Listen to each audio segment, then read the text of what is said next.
आज আমি তেলাপিয়া মাছ দিয়ে টমেটো আলু দিয়ে মাছ তরকারি রান্না করব। সাথে আবার দুইটা শিং মাছ নিয়েছি আমার শিফা মার জন্য।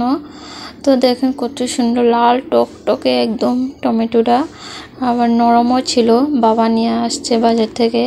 তো এই টমেটোটা খেতে এত মজা লাগে কি বলবো, টকটক। আসসালামু আলাইকুম, আপনারা সবাই কেমন আছেন? আমিও আল্লাহর রহমতে ভালো আছি। আমার ভিডিওটি কাছে কিংবা দূরে, দেশ কিংবা দেশের বাহিরে যারা দেখছেন তাদেরকে অসংখ্য ধন্যবাদ। তো এদিকে প্রথমত আমি পেঁয়াজ ভাজা করে আদা বাটা রসুন বাটা 1 চামচ দিয়েছি, আর স্বাদ মতো লবণ, হলুদ গুঁড়ো 1 চামচ দিয়েছি, আর মরিচের গুঁড়ো 1 চামচ। যেহেতু বাবা মা ঝাল খেতে পারে না, তার জন্য ঝালের পরিমাণটা খুবই কম দিয়েছি। তো দেখেন কত সুন্দর পাতা জাল জ্বলছে এদিকে, আর এই পাশ দিয়ে হচ্ছে মশলাটা ভালোভাবে কষিয়ে নিচ্ছি। তো আমার মশলা কষানো হয়ে গিয়েছে, এই যে আলুটা দিয়ে দিলাম।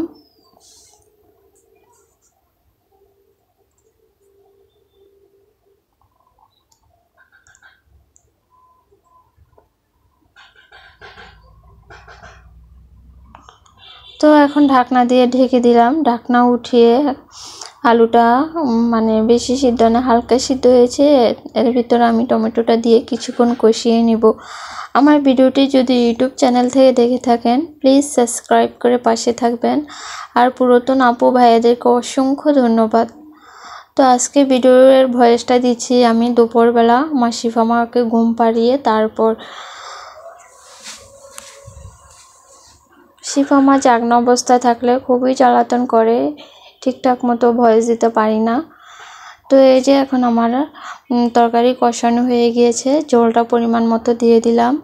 আর আমার ভিডিওটি যদি ফেসবুক পেজ থেকে দেখে থাকেন ফলো দিয়ে পাশে থাকবেন।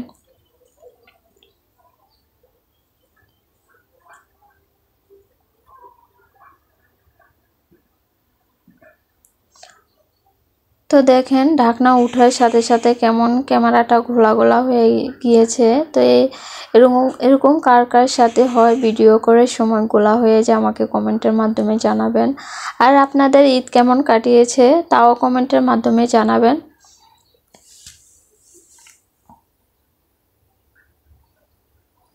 তো ওই পাশে হচ্ছে শিফা মার জন্য আম দিয়ে ডাল রান্না করছি। আমার শিফা মা তো আম ডাল খেতে খুবই পছন্দ করে, তার জন্য প্রতিনিয়ত ডাল রান্না করতে হয়। তো আমার শিফা মা আবার সকালবেলা আম টোকায় নিয়ে আসে, আমার এর কাছে নিয়ে এসে দেয় আর কি আমগুলা টোকায়া। তো এই যে আমার তরকারি রান্না হয়ে গিয়েছে দিক দিয়ে। তো কেমন হয়েছে আপনারা কিন্তু কমেন্টের মাধ্যমে জানাবেন।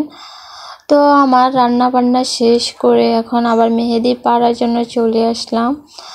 তো ভাবি ফোন দিয়ে বলতেছিল যে মেহেদি পাতা ছিঁড়ে রাখার জন্য, তো মেহেদি পাতা ছিঁড়ে রেখে দিব, এসে নিয়ে যাবে আর কি। তো আমি জান্নাতি মেহেদি পাতা গাছ থেকে ছিঁড়ছি। আর ওই পাশে হচ্ছে পেঁপে গাছটা দেখছেন, এখানটা আবার শিফা মা 2টা পেঁপে পেরে নিয়েছে ছোট ছোট।